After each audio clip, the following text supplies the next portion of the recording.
Bien, primero que todo, agradecer la invitación que me hizo CTA por intermedio de Freddy, agradecer estar en este espacio, porque, como decía que me presentó,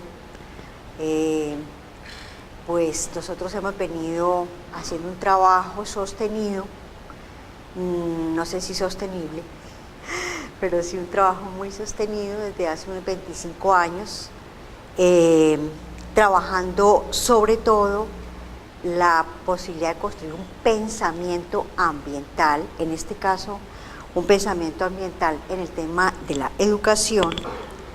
¿Tú me puedes prestar por favor, para pasar? Gracias. Un pensamiento ambiental que hoy voy a presentar a ustedes, sobre todo en el tema de pensar la educación ambiental, más en una clave, digámoslo, en la tensión estético-poética o en la tensión estético-política que urge en nuestros territorios. Ya hemos hablado un poco sobre el tema de los objetivos del milenio en desarrollo sostenible. Creo que ustedes tienen una comprensión muy profunda sobre ello. Lo que yo quiero trabajar hoy, entonces, es un poco una pequeña reflexión en torno a un poco diferenciar lo ambiental, el pensamiento ambiental, la educación ambiental, de la educación para el desarrollo sostenible y la sostenibilidad. Son dos cosas distintas, están relacionadas o pueden no estar relacionadas. Es decir, puede haber incluso tensiones muy fuertes entre las propuestas de desarrollo sostenible que muchas regiones del planeta se han dedicado a implementar, y propiamente lo que sería la educación ambiental. Por eso nosotros comenzamos el título de nuestra presentación citando una frase de Augusto Ángel Maya, que fue profesor de la Universidad Nacional de Colombia, el creador del Instituto de Estudios Ambientales en todo el país, y que quiso, en los mismos años en que se estaba configurando un poco la propuesta de pensar en un futuro común y de pensar que era posible, con un cambio de modelo de desarrollo, reconfigurar ese futuro común. Ya con Augusto Ángel Maya, con este gran filósofo que a nivel latinoamericano ha sido reconocido como el más importante pensador ambiental y quien crea el grupo de pensamiento ambiental que tuve el honor de heredar y que he venido como liderando desde el año 96, Augusto planteaba que la educación o es ambiental o no es educación. ¿Y eso qué significaba en ese momento, en los años 80s, 90s, cuando precisamente se estaba implementando en el mundo el tema de que la educación ambiental era equivalente a una educación en clave del desarrollo sostenible? Eso implicaba que teníamos que, o no podíamos olvidar el acento ambiental, el énfasis ambiental que urgía configurar en la educación, a partir precisamente de pensar que no era solamente con el cambio de un modelo económico que podríamos llegar a hacer una educación ambiental, sino que además de hacer y de transformar e incluso de construir otros modelos económicos distintos al del desarrollo sostenible, otros modelos, por ejemplo, como el buen vivir, que es una propuesta que en este momento está teniendo una fuerza muy importante, ¿sí? Pero que en ese momento decíamos, no es solo con el cambio de un modelo por otro económico que podemos llegar a una educación ambiental, necesitamos más y lo que necesitamos entonces es dar un pasito más en lo que llamábamos y seguimos llamando una ambientalización de la educación, que es como el paso que tenemos que hacer, es decir, cambiar el orden de las palabras. Educación ambiental solo es posible si hacemos una ambientalización de la educación, y la ambientalización de la educación solo es posible si comenzamos a transformar todos los símbolos de nuestra cultura, es decir, si comenzamos a transformar las concepciones de ciencia, las concepciones de investigación, si comenzamos a transformar esto, por supuesto, a largo o a ancho o a alto o a profundo plazo, porque no solamente la visión lineal de un tiempo cronológico, sino que también hay que tomar en cuenta los tiempos geológicos, los otros tiempos de otras culturas que nos acompañan en este habitar la tierra, que están aquí con nosotros, que están en nuestras regiones, y que olvidamos siempre que ellos tienen otros tiempos distintos y otras relaciones distintas con la tierra. Entonces, en esa perspectiva pensábamos que esa ambientalización de la educación a partir de la transformación de los símbolos de la cultura exigía unos tiempos más lentos, exigía unos tiempos más densos, exigía unos tiempos más profundos que solamente el tiempo lineal de la cronología, que también es una manera, por supuesto, de la temporalidad. Y en ese sentido, el subtítulo de la conferencia o de la charla de hoy, transformación de la cultura a partir de una ambientalización de la educación. Fíjense que el cambio en el orden no es casual.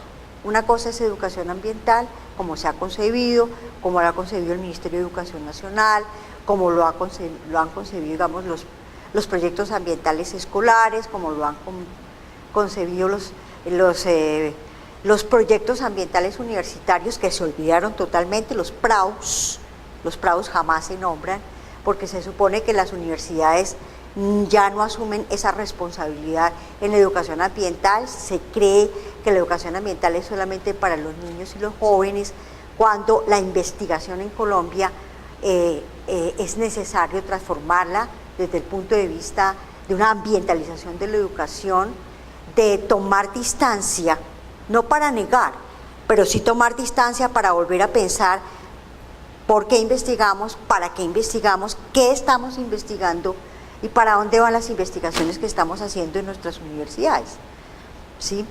Porque sabemos muy bien que en este momento, digamos, el modelo extractivista y toda la cultura del extractivismo en la tierra se ha ampliado mucho más y se ha profundizado mucho más sobre eso, a pesar de la existencia desde hace más o menos unos 25 años de los PRAES y de los PROCEDAS, y a pesar de la insistencia en una educación ambiental, pareciera ser que hay una desconexión total entre eso y, por ejemplo, el afán extractivista en el que estamos, la venta de nuestro territorio y de nuestro planeta a las multinacionales de la minería, de los monocultivos, ¿no es cierto? Porque no es solamente el extractivismo minero, sino que es el extractivismo cafetero, el extractivismo bananero, el extractivismo azucarero, es decir, toda la visión monocultural del monocultivo y toda la visión de un extractivismo también de los saberes y de los conocimientos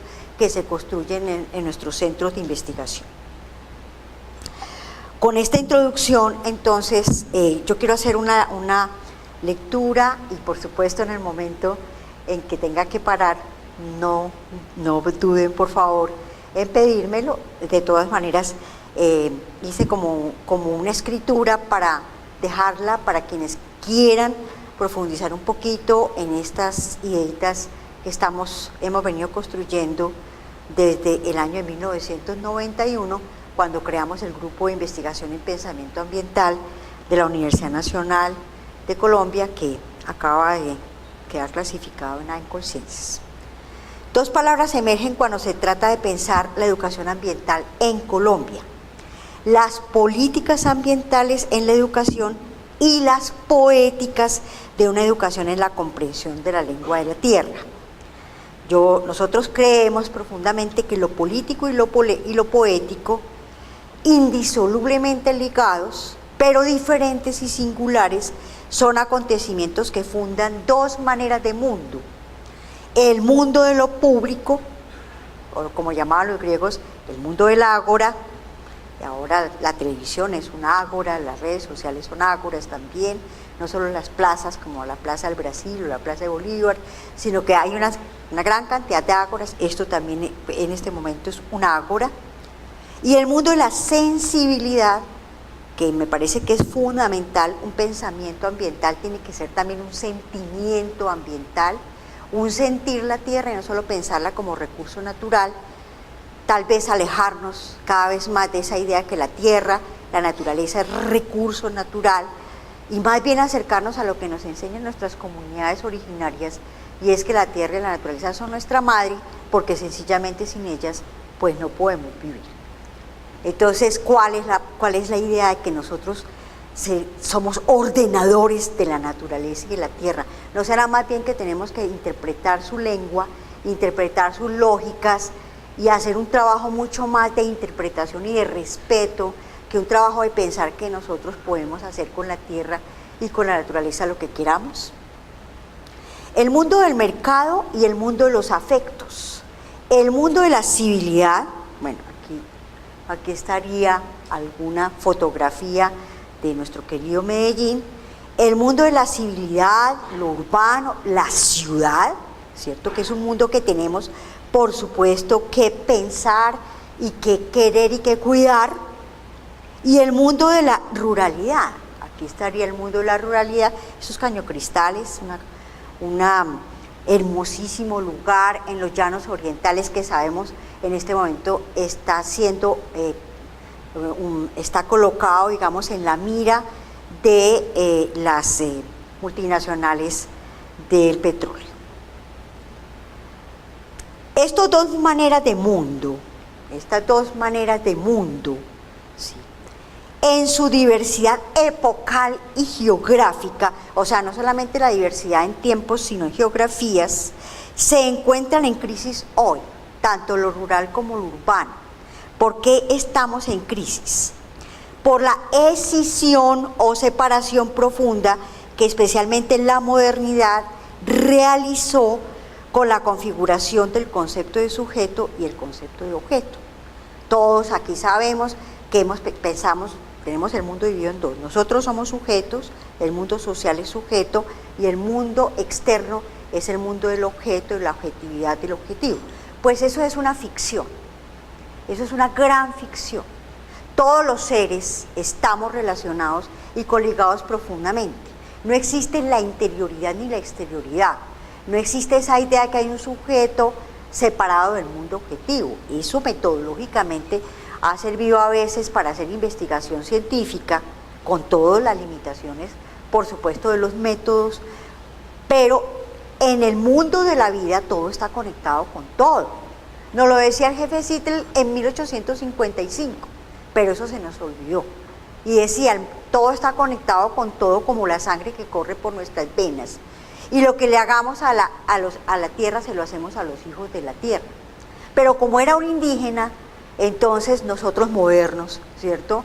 Nosotros que somos los que tenemos la sabiduría, la técnica, la matemática, la estadística, todas las herramientas del conocimiento científico, creíamos que lo que nos decían nuestras comunidades indígenas era atrasado, primitivo, mítico, porque nosotros estábamos mucho más adelante de ellos, porque estábamos en el mundo de la racionalidad científico-técnica, que estaba produciendo tanto éxito en el mundo de la modernidad, lo cual también era cierto, pero un éxito absolutamente pírrico, porque es un éxito que está acabando con las tramas profundas de la vida. La educación, por eso ambiental, a mí me parece ha adolecido de un problema, y es que se ha mantenido esa separación hombre-naturaleza, y se ha dedicado solamente a que cuidemos los recursos naturales, y yo creo que hay un gran problema, porque creo profundamente en que la educación ambiental tiene que transformar los tejidos profundos de la cultura. Obviamente esta idea de sujeto y objeto fueron configurados por un señor que se llama René Descartes, que hemos leído unos pocos o muchos no lo hemos leído totalmente. No necesitamos leer a Descartes para ser cartesianos. Nuestra manera de ver el mundo, nuestra manera de cuantificarlo, la idea de meter el mundo en la cuadrícula, en las coordenadas cartesianas. Las coordenadas cartesianas están metidas por todas partes. Todos los que hacen estadísticas, todos los que meten el mundo en una cuadrícula están siendo cartesianos, no han tenido que leer el discurso del método ni las meditaciones metafísicas para ser cartesianos. Es decir, nuestra cultura es cartesiana sin haber leído Descartes, porque el pensamiento cartesiano penetró todo. Porque el pensamiento cartesiano no era solamente la idea de sujeto y la idea de objeto, sino la idea de que el mundo se podía meter en la cuadrícula de la matemática, porque recuerden que Descartes es el creador de la geometría analítica, no solamente del discurso del método, sino de la geometría analítica y de todas las matemáticas que han dado soporte a la configuración de las artes liberales, como son, por ejemplo, la ingeniería.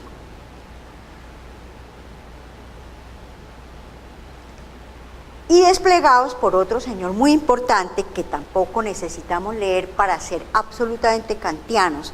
Kant lo que hablaba era de que había un mundo que era el mundo del sujeto, el mundo social, donde estaba la ética, y un mundo que era el mundo del afuera, donde estaban las verdades científicas, y ética y verdades científicas no tenían nada que ver para Kant, y eso sigue estando presente hoy. Hoy sigue estando presente la idea de que la ética es aquellos comportamientos que tenemos que configurar dentro de un mundo social de seres humanos. Además incluso de seres humanos occidentales y modernos, porque nosotros creemos que somos los poseedores de la ética, de los valores universales. Resulta que no, resulta que la ética, ¿cierto?, viene de una palabra muy bella que es ethos, que significa casa.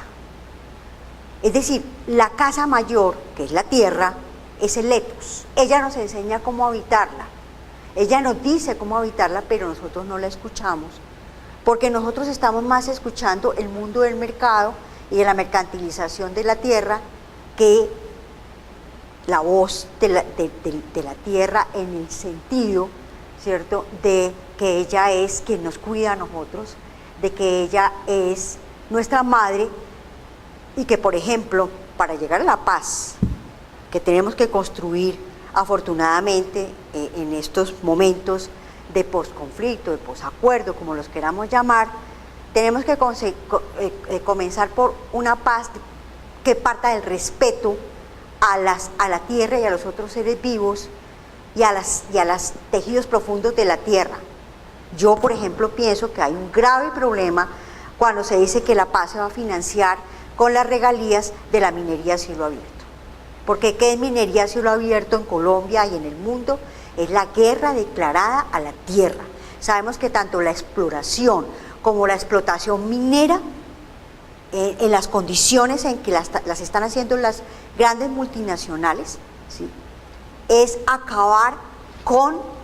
es devastar la tierra. ¿Qué significa devastar? Por si acaso, devastar, me puse a mirar, devastar significa acabar con los vástagos fundamentales de la vida. Eso es la devastación. Entonces, ojo con eso, porque yo creo que en la paz hay un tercer actor, ¿sí?, que ha sido una víctima permanente de la guerra que le hemos declarado a la tierra, y ese tercer actor es precisamente la tierra. Necesitamos hacer las paces con la naturaleza. Necesitamos una reconciliación con la tierra, porque venimos declarándole la guerra a la tierra desde hace más de 300 años.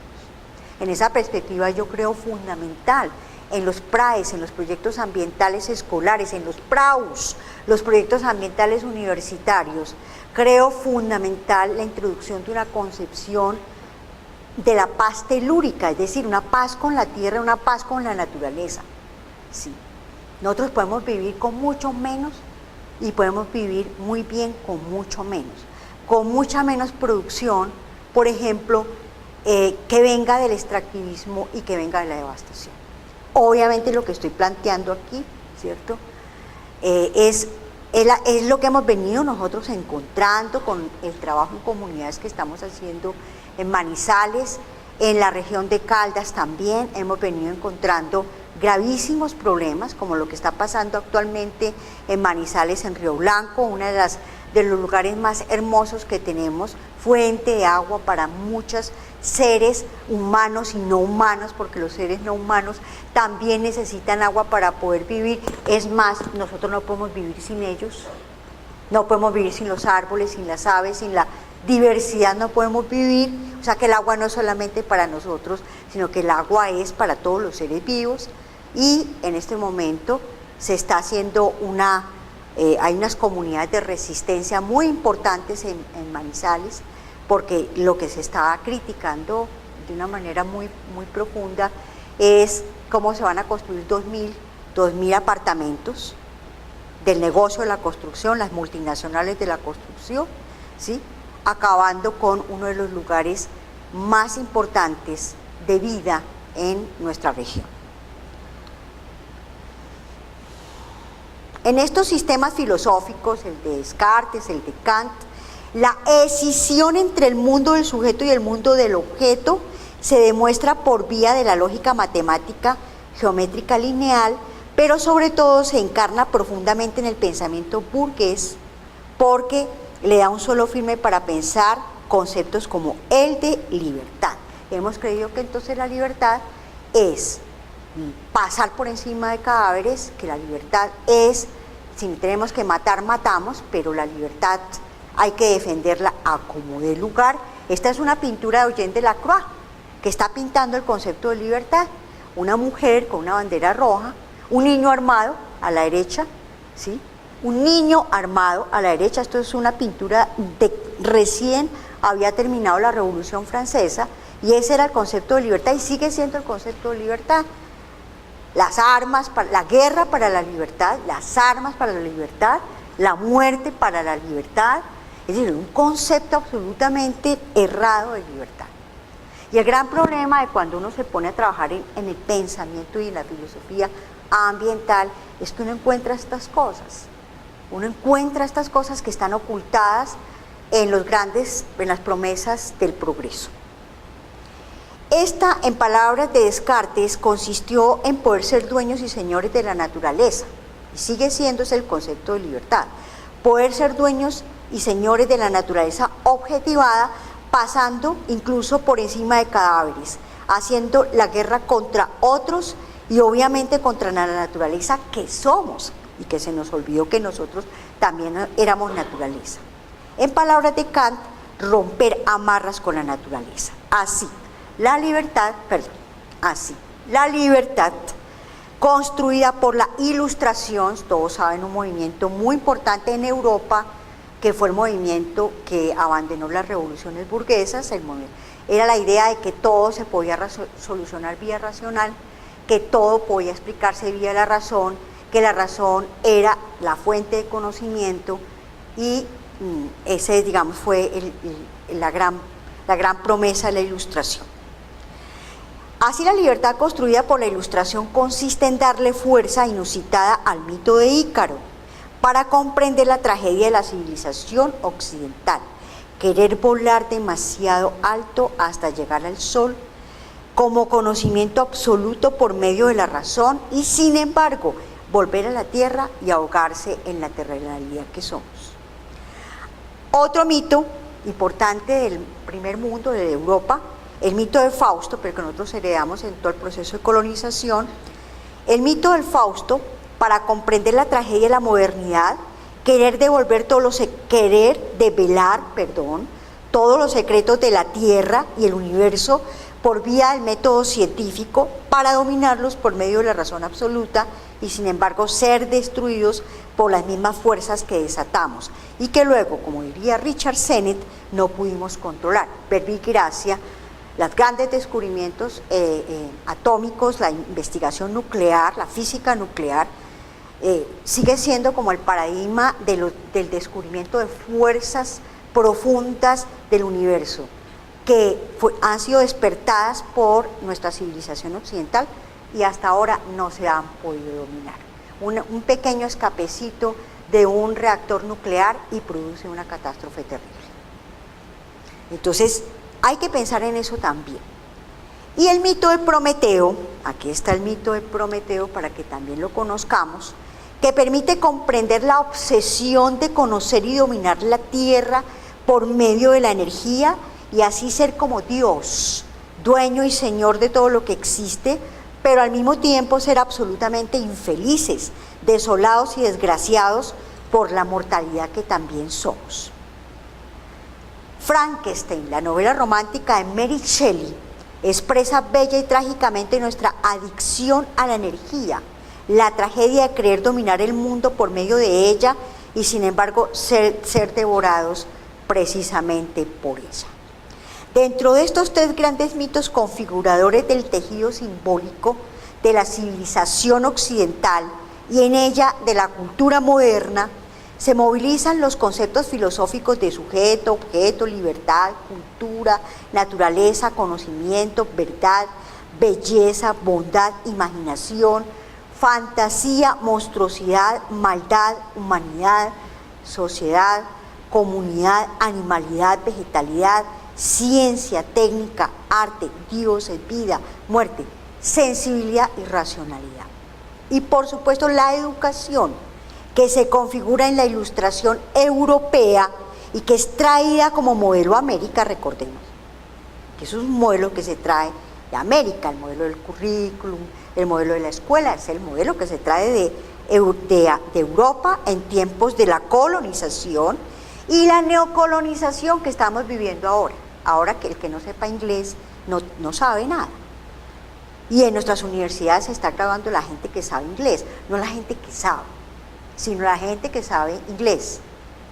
Eso es en la nueva neocolonialidad que tenemos, seguirá los preceptos y perceptos de estas construcciones mítico-filosóficas. Así, la educación que se instala en los colegios, las escuelas, las universidades y las instituciones educativas en general obedecerá a estas construcciones conceptuales donde la separación entre ciencias naturales y ciencias sociales expresará la separación entre sociedad y naturaleza. La sociedad moderna, compuesta por sujetos, será una entelequia metafísica que despreciará la naturaleza, reducida epistemológicamente por Descartes, Kant, el empirismo, el positivismo y el neopositivismo, a objeto de conocimiento claro y distinto, puesto a disposición del sujeto, como diría Descartes. Así, la relación sujeto-objeto se convertirá en la modernidad europea en la única relación epistemológicamente válida para toda verdad.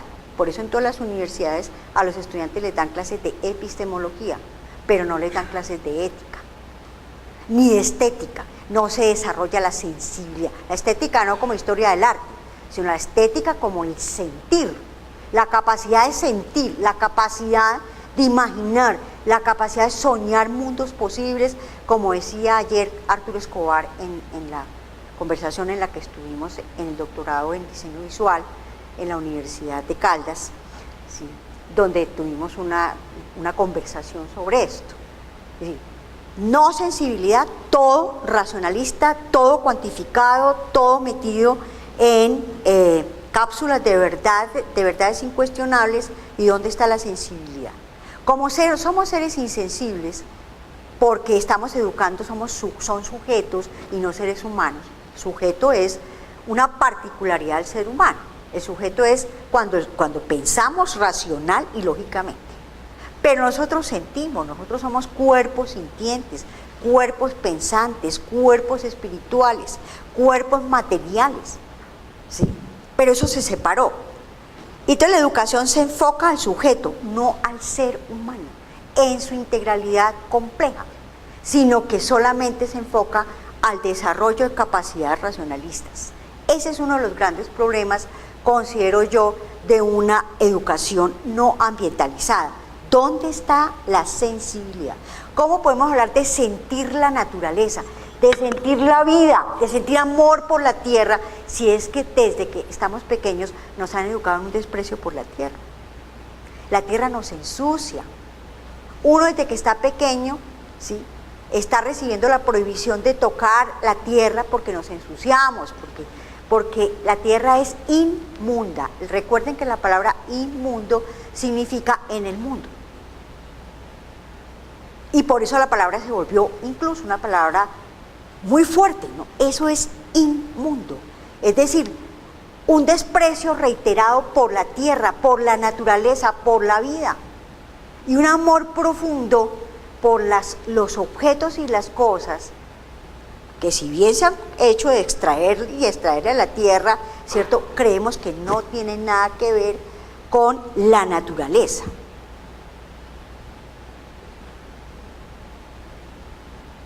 El conocimiento genuino será el construido por el sujeto trascendental, universal, desterritorializado y sin lugar, sobre el objeto también trascendental en la forma de una objetividad universal, homogenizado, mundializado y en las últimas décadas globalizado gracias a las comunicaciones y redes sociales. La educación ambiental le va a tocar salirse, pero en forma radical, de esa idea de globalización. No para negar ese fenómeno, lo tiene que estudiar, pero para hacer resistencia, porque cada lugar es distinto y cada manera de habitar es distinta.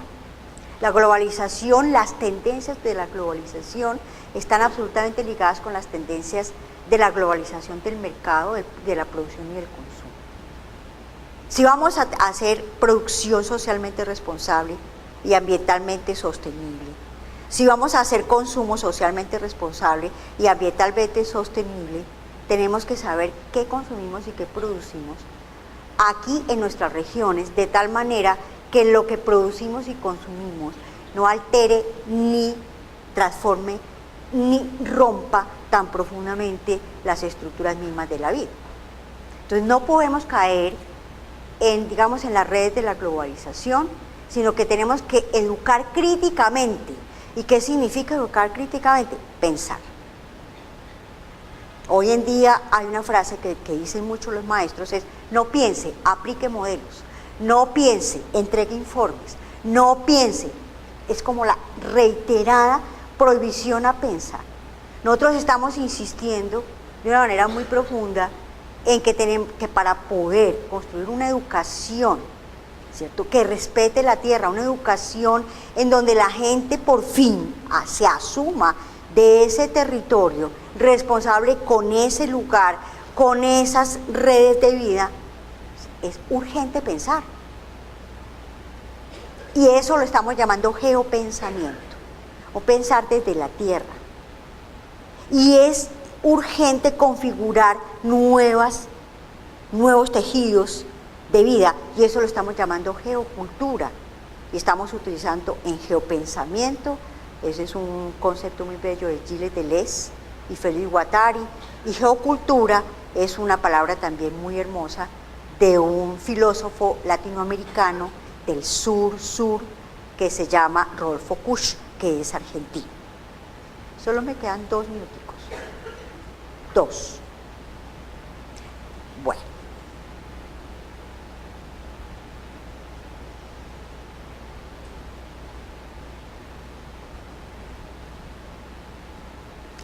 Bien.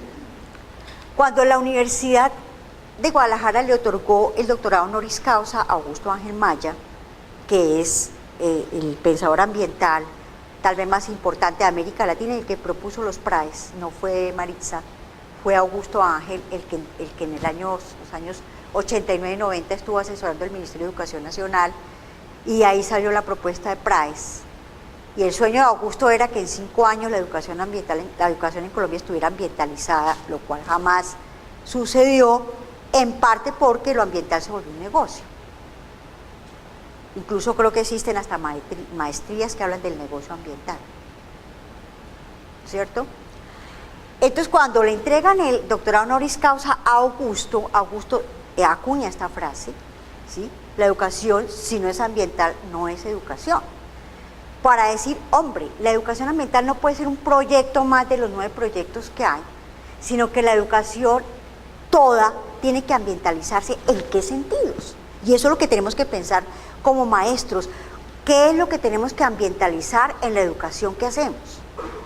No entregarle todo al maestro de biología de las escuelas, de los colegios, para que él con 3 o 4 muchachos hagan el PRAE.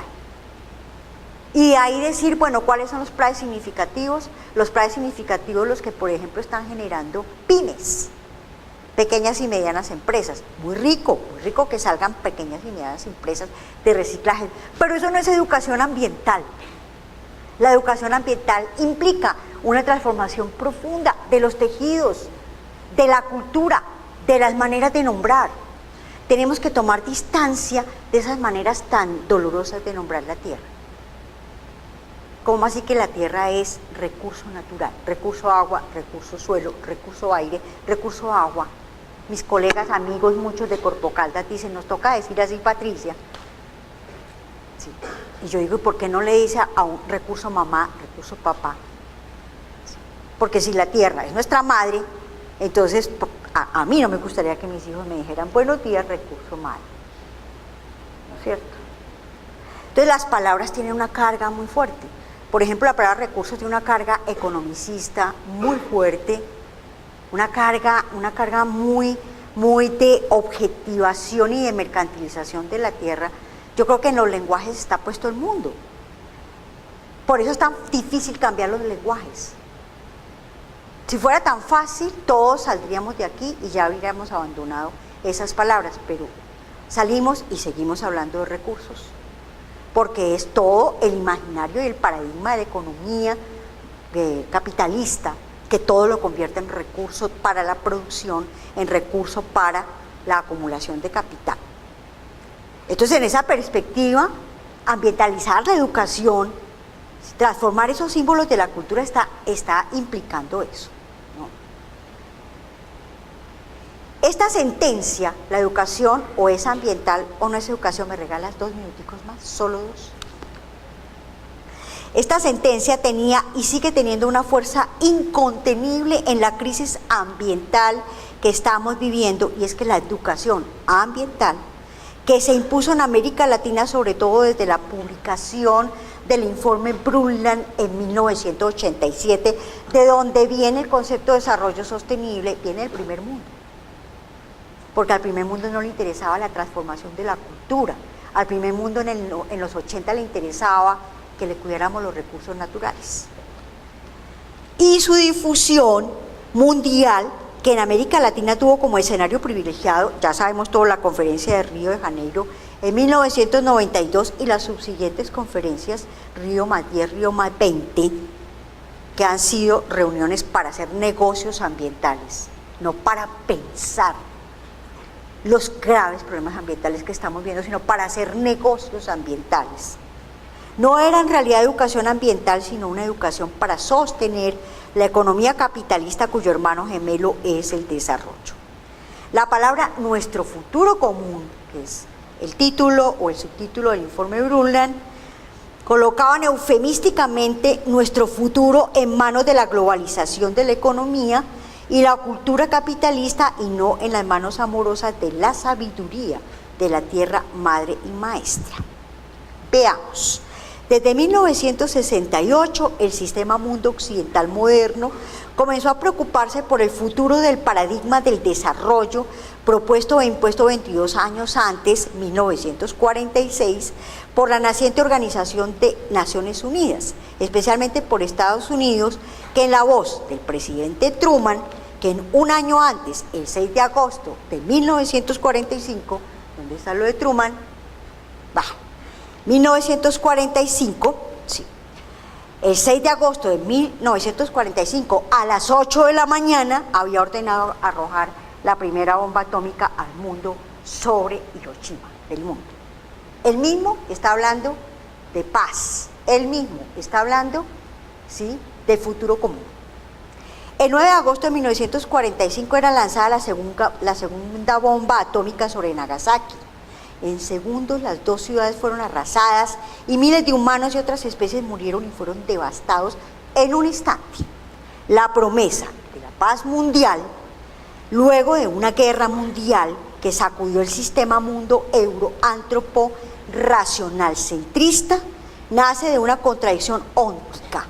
¿Cómo puede nacer del proyecto moderno basado en la realización del dominio racional del sujeto trascendental sobre la tierra objetivada, cosificada y mercantilizada, el proyecto de paz mundial?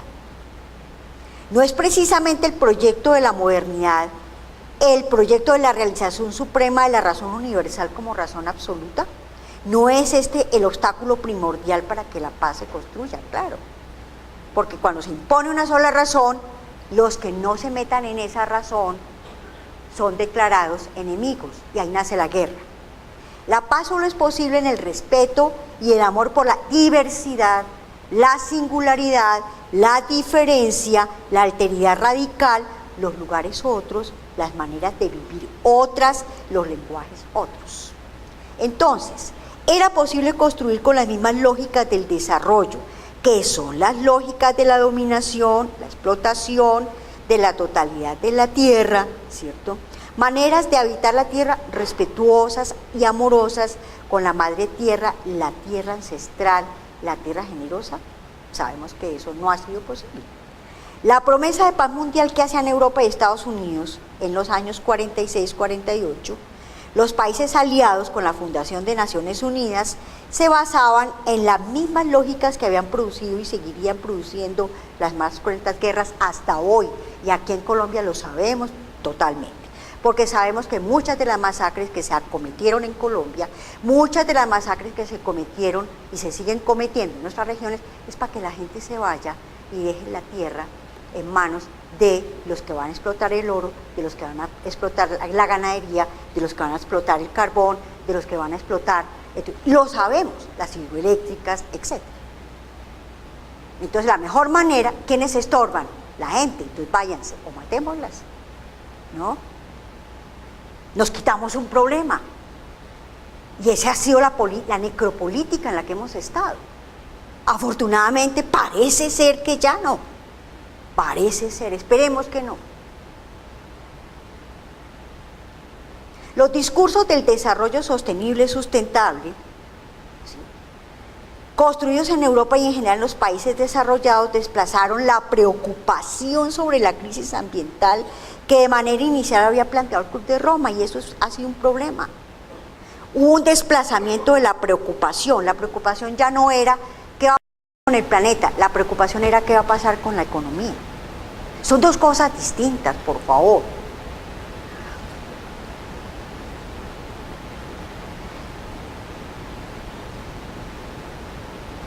A una preocupación por sostener el desarrollo, preocupación que se hizo explícita en la reunión de Estocolmo en 1972, con la publicación de los límites del crecimiento, y luego en la reunión liderada por la primera ministra noruega, Gro Harlem Brundtland. Ella fue la que compiló una discusión de 4 años, no sobre qué vamos a hacer para cuidar la tierra, sino qué vamos a hacer para que el desarrollo lo podamos sostener.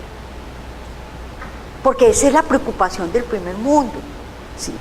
Ella, en este informe publicado en 1987, se formaliza el término desarrollo sostenible o sustentable, en inglés es lo mismo, definiéndolo como el desarrollo que asegura las necesidades del presente sin comprometer la capacidad de las futuras generaciones para enfrentar sus propias necesidades. A ellos se les olvidó que en ese momento en América Latina ya había 800 millones de personas por debajo de la miseria,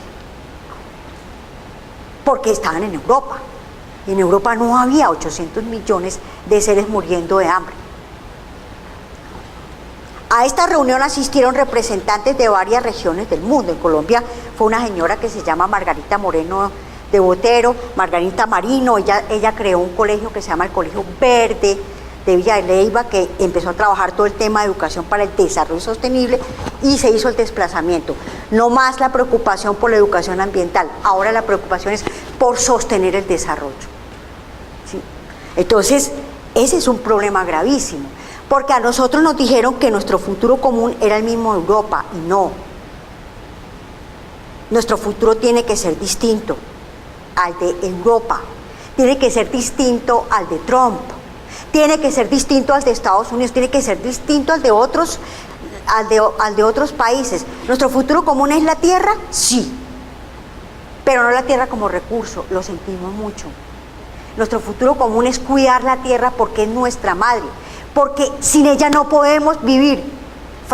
Carl Sagan decía, ¿sí?, hablando del puntito pálido y azul, de esa fotografía famosa, ¿sí?, que tomó un telescopio a no sé cuántos millones de kilómetros, ¿sí?, y que solo 40.000 años después se puede volver a tomar, es la fotografía de la Vía Láctea, y ahí hay un puntito pálido y azul en la colita de la Vía Láctea, que es en la Tierra, y dice, para bien o para mal, es el único lugar donde ha acontecido todo lo pasado, lo presente y lo futuro, todos los amores, todos los dolores, todas las alegrías, todas las tristezas, todos los descubrimientos, los poderes, las guerras, todo ha acontecido en ese puntito pálido y azul. Y decía Carl Sagan, un físico astrónomo maravilloso en los años 80, decía, por ahora no hay ninguno.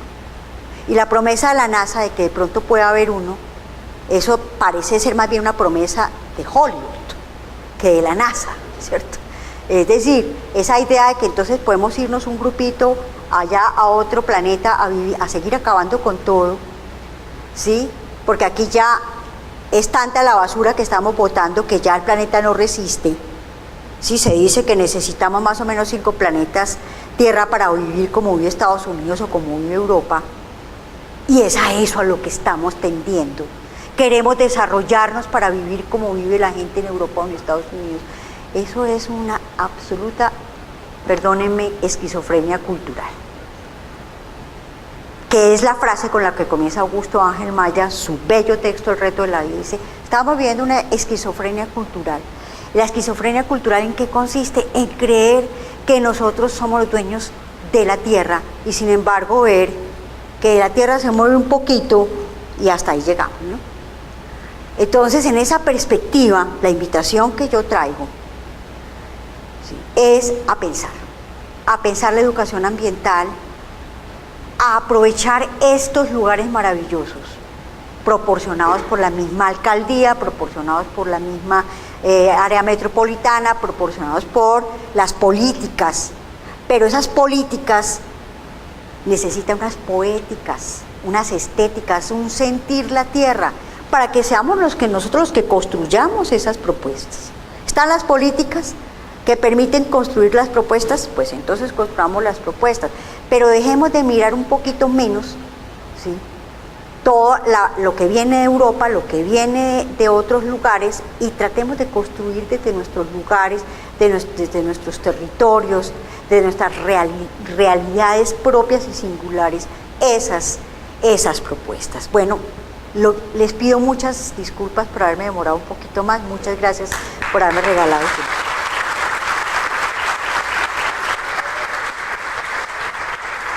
Faltaron cositas, pero bueno, ahí vamos. Ahí ya lo que falta queda con la presentación. Entonces, si alguien quiere también tener el texto, con mucho gusto, se lo podemos enviar.